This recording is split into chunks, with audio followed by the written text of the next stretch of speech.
Good morning, Matt Bisogno here from ggs.co.uk. It's Thursday the 21st of July, just a few days before the 4G, the glorious Goodwood and gallant Galway festivals kick off next week. Lots to get stuck into there, some really good racing, competitive, and some really strong edges as well around draw and pace. And that's what I really want to look at today. So next week I'll be going to Galway, which is very exciting for me. So there'll be less focus next week on the day-to-day stuff from my perspective on the website, although of course there will be plenty there. But what I wanted to do ahead of time is to set things up to show you a few things that I'll be majoring on next week, which are to some degree factored into the market, but not perhaps as much as they ought to be. And particularly not in the early markets either. So that's what we're going to look at, and let's go and do that now. So here we are on good old GG's, and the first thing that I tend to do, as regular viewers will know, is I want to know what the conditions are likely to be, particularly the weather, because that obviously has a significant bearing not just on which horses handle the ground, but on the way races are run and which kind of run styles are suited, and sometimes even which draw positions are suited. So the weather is a massive factor, particularly when you're kind of looking at things a few days in advance, as we are here. So let's start with, why don't we start with Galway? So I went to the Beeb website, which you can almost see here. Just quickly reposition the camera there so you can see what I can see. So the forecast for Galway starts on Monday and runs all the way through to I think Sunday, the following Sunday. It's not for the faint-hearted. We're going Tuesday to Friday, and I feel like that will be plenty. Anyway, you can see that there are bits and pieces of rain kind of across the forecast, this sort of 15 to 20% chance of rain most days. But on Saturday and Sunday, the forecast is a little bit more bullish about precipitation, and potentially a fair bit. What they're saying on the Galway website, updated this morning, is currently good on the National Hunt course, good to yielding on the flat. Monitoring the situation in relation to watering, forecast mainly dry today and tomorrow, Thursday, Friday, with the potential of 14 to 18 millimetres of rain over the weekend. So that's half an inch to 3/4 of an inch of rain. So that's a good bit of a dump potentially, but where they're situated on the west coast there, it's quite difficult to accurately gauge. I feel like it would be probably good to yielding is probably about right. Feels like the combination of dry days and wetter days would mean that if it wasn't good to yielding, it would either be good or yielding. So it'd definitely be in that ballpark, and I'll use that as the basis for these deliberations. With regards to Goodwood, which is next to Chichester, the things are a little more certain weather-wise. There might be a few spots tomorrow, but generally the forecast is set fair, and the ground is currently already, let's just pull this up, but I'm pretty sure it's either good to firm or good now, and I'm pretty sure it will be watered to be good to firm come Tuesday when things start. So let's have a quick look at this. This is the BHA website, britishhorseracing.com/racing/fixtures, and then you can find your stuff from there. And you see it's good to firm, good in places. Not too much there, but I did read a news report yesterday. Chris Cook in the Racing Post was saying that I can't remember the guy's name. I think it's Ed Arkle, is it? The clerk of the course at Goodwood is looking to put some H2O on the track to keep it as close to good as possible, maybe good to firm in places. And the reason for that is that they expect it to quicken up as the week goes on. So that's Tuesday, and then so later on, obviously, it can be could be good to firm. And I'm sure they may have to put further agua onto the track as the days pass. So Goodwood, probably going to work with good to firm, I think, and Galway we're going to work with good to yielding. Obviously, we're a few days out, so it's more imprecise than usual, but we ought to be in the right ballpark there. Okay, the next thing I want to do, let's have a look at Galway first. So I want to look at draw and pace, and the easiest way to do this in the first instance is if we go to Monday's racing, you can see we've got Galway here, and every track has a course info link on the right hand side of the screen block, and if you click on that, it's going to bring up the course page. There's lots of information on this page, but the first thing I want to look at is this top right track layout image.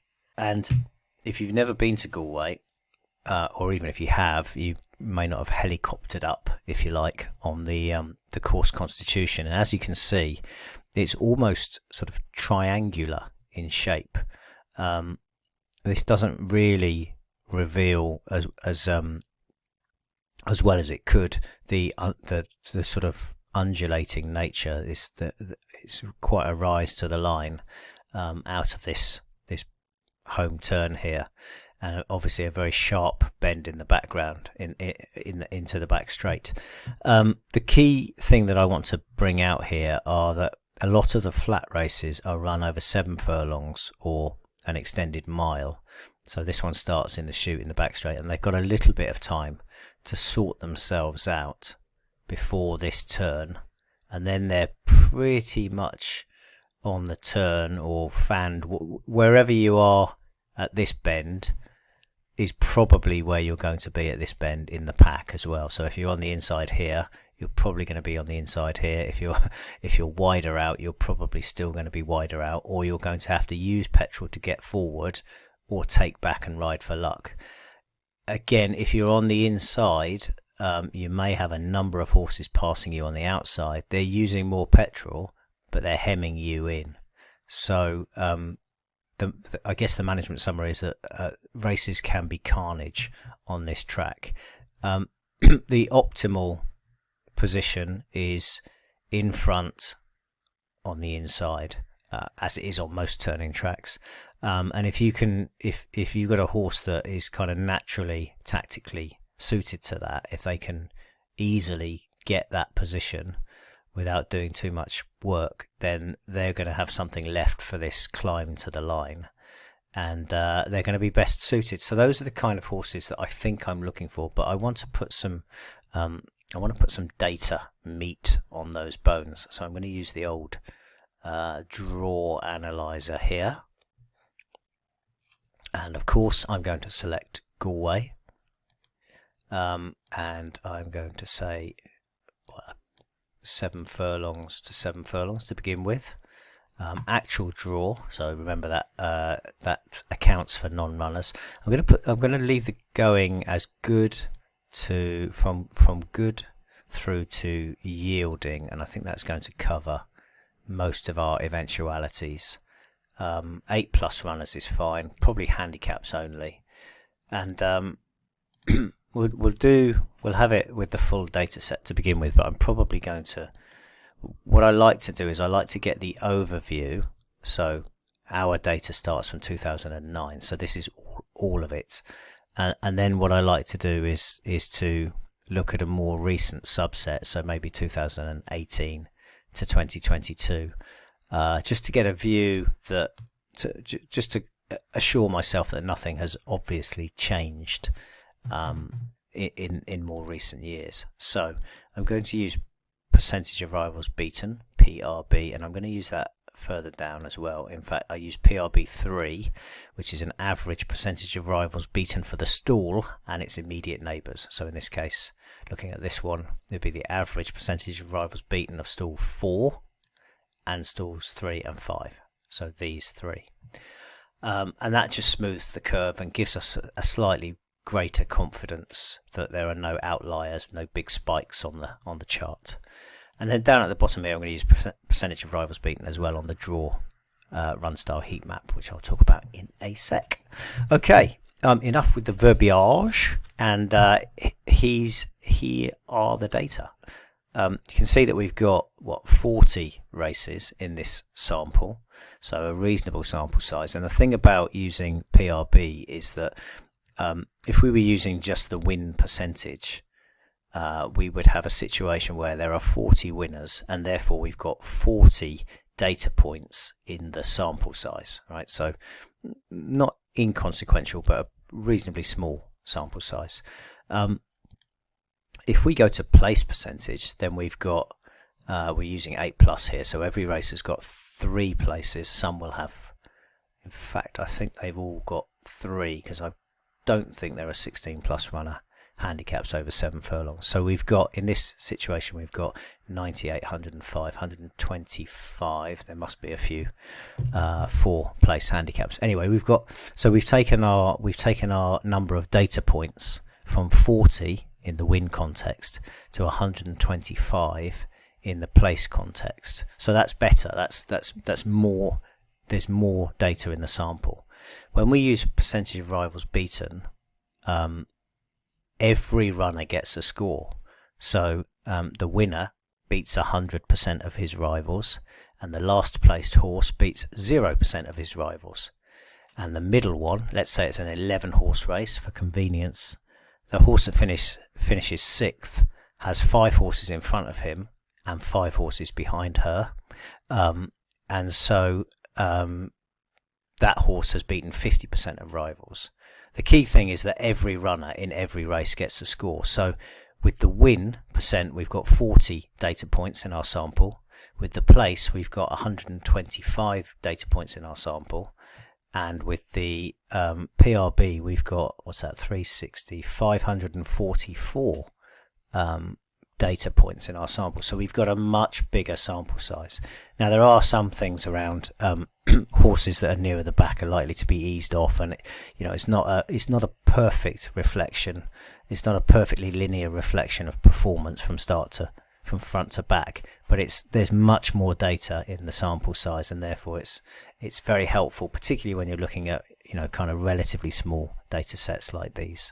I appreciate that was a pretty wordy introduction, but I think it's kind of useful. Like, if you watch my videos, you'll see that I use PRB in preference to win or place percentages pretty much all the time when I'm looking at draw and pace stuff, and I think it was worth articulating the reason that I do that, just to get more confidence in the data, basically. And at the end of the day, we're still dealing with very small sample sizes, but they do become more meaningful if there are more data points in the group. So anyway, here we are. Load draws have a percentage of rivals beaten of 0.6, which is 60% of rivals beaten. Anything above 55 can be considered a positive angle, and anything below 45 can be considered a negative angle. So in this example, we can immediately see, if you wanted to have one takeaway from Galway, it would be that low draws have a significant edge and high draws are disadvantaged. The problem with that is I don't think that's particularly new information or rocket science, and it's kind of factored into the market. What's interesting perhaps is that middle draws also, low draws have a stronger edge to the detriment not just of high but also of middle, and you can see their PRB figure is 0.46 here. You can see that. So that's the simple takeaway on the 7 furlongs at Galway on this sort of ground, is low is favoured. Now, I don't tend to look too much at this big table here. There's a lot of numbers in here, but what I do look at is the chart, the PRB graph down here, and again we can see essentially a more constituent breakdown of low, middle and high, and we can see that for stalls 1 and 2, they've got 6 and 7. Is this on actual? Yeah, we've got 6 and 7 winners coming out of the inside stalls, which is notably more than the others. I'd have a bit of difficulty explaining this trap 14 situation, but maybe something will come to light in due course. In any case, we can see, we're essentially seeing what we saw before, with the exception of this little hump in the low teens for stall position. The heat map's very interesting because the heat map overlays the run style, either held up, mid division, prominent or led, onto the draw thirds, and we've got this nice diffusion of colour here from a sort of a strong green arrow on the front end, low and led favoured, for any lead and low, lead or prominent.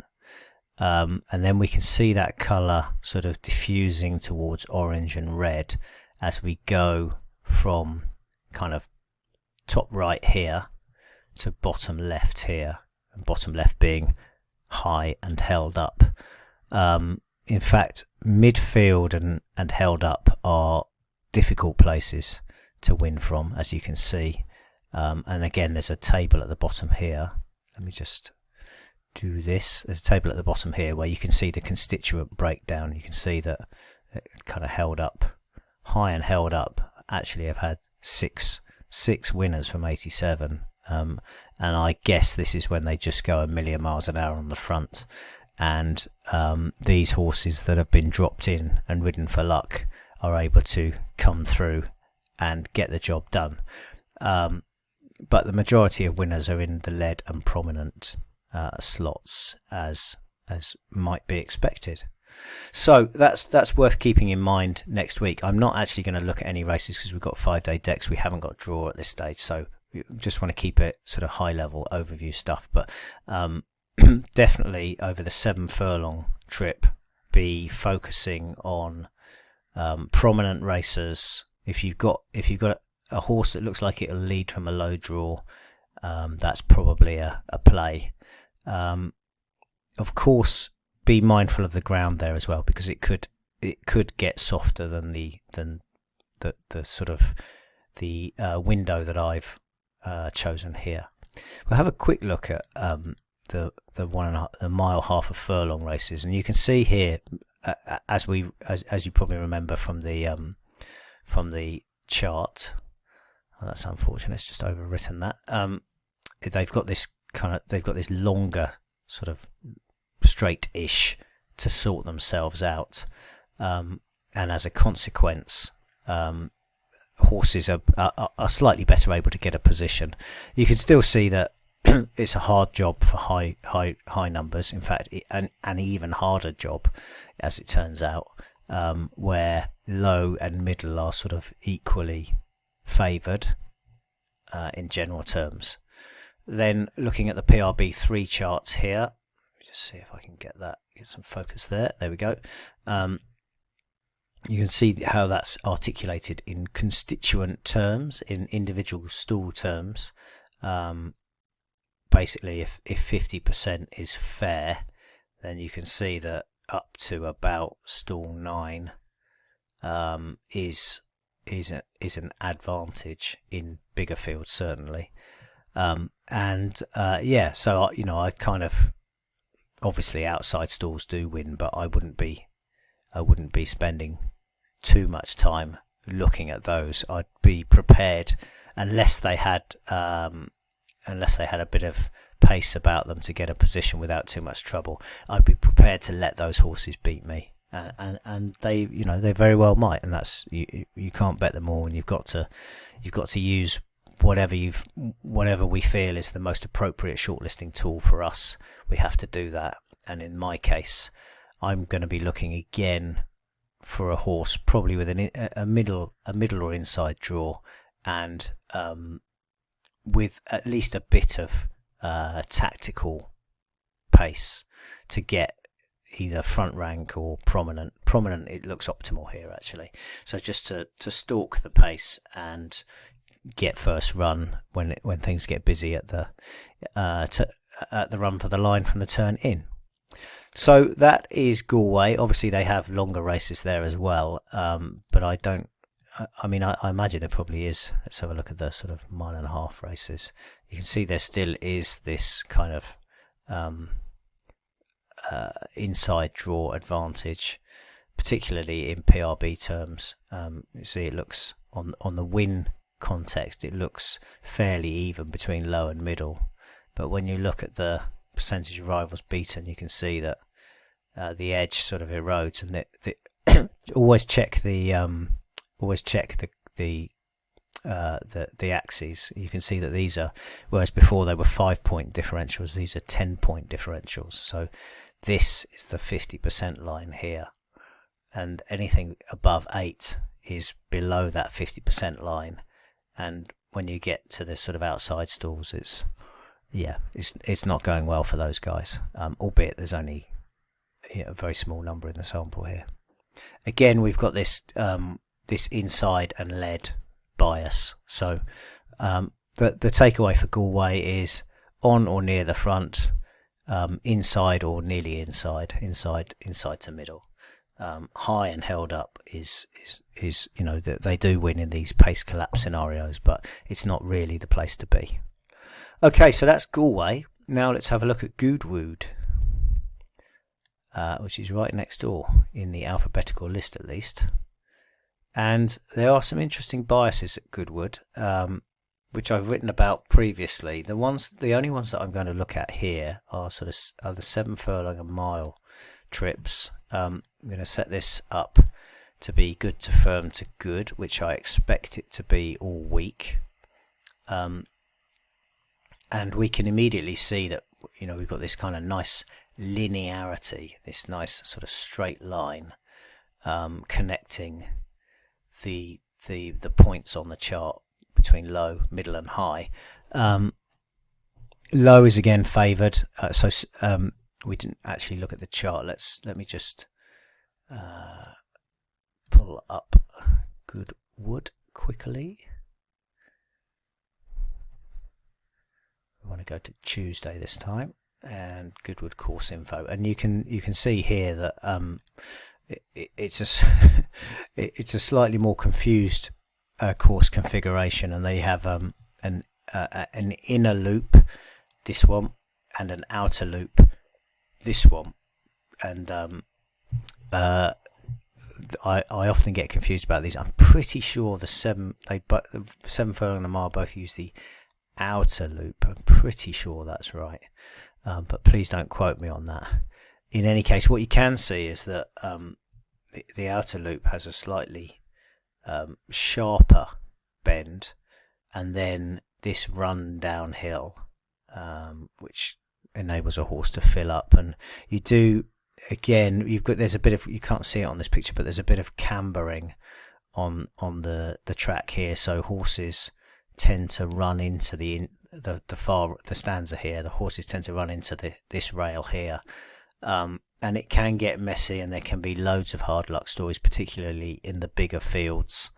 Horses tend to win either off the front or coming wide down the outside, and this straight is long enough to facilitate kind of a more considered, a better engineered run than perhaps Galway is in course constitution terms. So anyway, it's always worth being aware of the sort of the configuration, the topology of the track, and which horses might be suited to that, and then kind of overlaying the draw and pace data onto that, so that you can bring it to life in a way. You can understand why certain draws have the advantage that they have.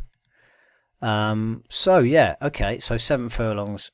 We can see on all measures here, on the wins places, win percent, place percent, obviously, actual over expected, impact value, PRB. You can see on all of them that there is a linearity where low is favoured over middle and middle over high. And again, I'm not going to look at the this table too much, except that I guess if you're looking in bigger fields, you can see this. There's not a great deal going on down here in percentage terms when compared with up here in percentage terms.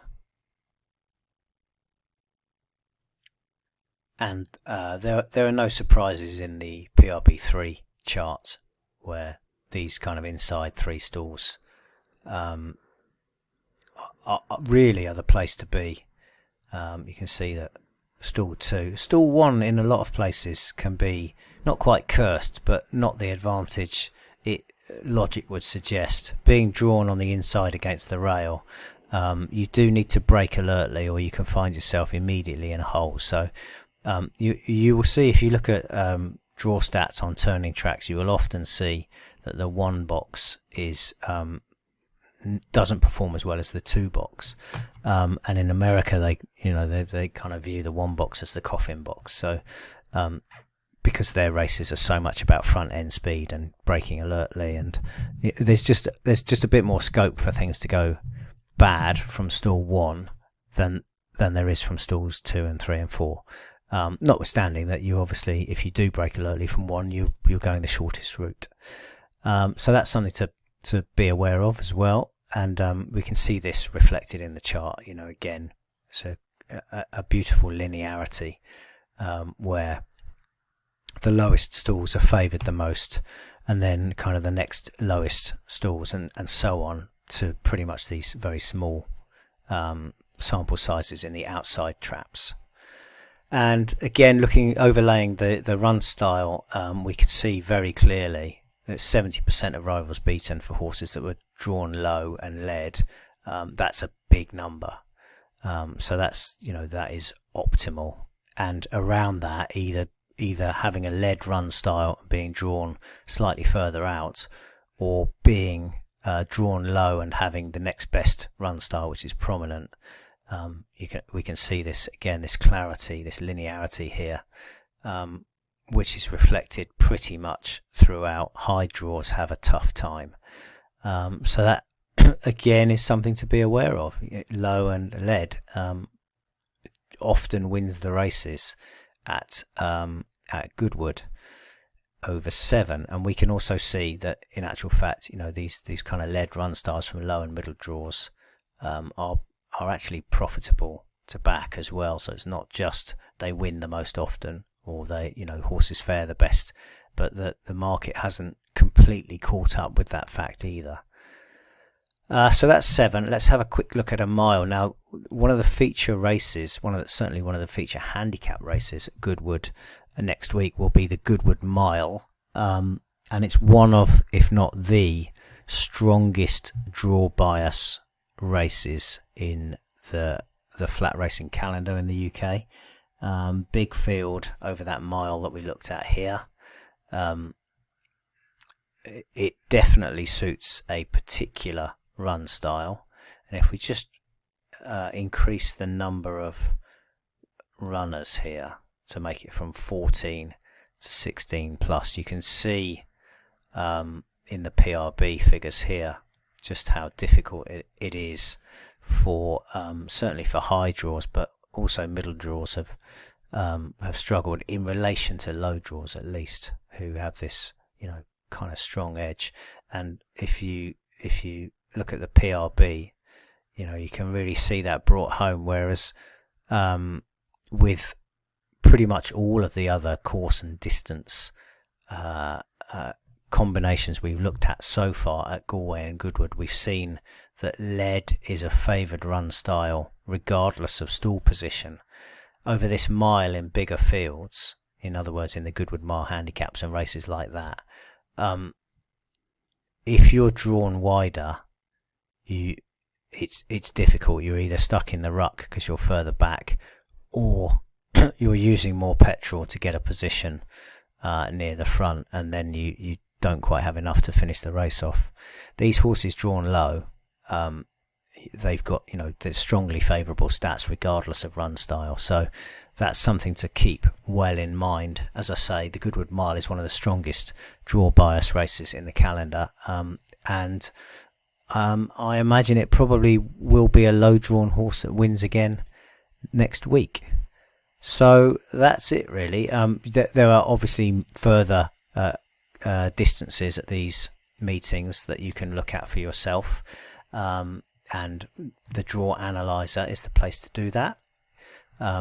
I tend to set it up with actual draw, so I just remove any non-runners from consideration, and I tend to look at handicap races only. And as I say, you might want to flex between or change between 8 plus runners and a bigger field, maybe 12 plus, and you might want to compare the longer term data set with a shorter term data set. So that's that. Okay, I hope that has been interesting, and if it hasn't taught you anything new, it's at least restated things that you believed were true ahead of next week's big jamboree. It's a really like the summer racing for me. A lot of it is it's not very good, is it? Let's be honest. But next week is fantastic stuff, both sides of the Irish Sea. Loads of betting opportunities. I'll be getting stuck in both with the fixed odds and also with the more exotic bets on the tote, and I want to share some information about those with you in the coming days as well, so stay tuned for that. But for now, this is Matt Bisogno saying thank you very much for watching. I hope this was useful, and good luck next week, and goodbye for now.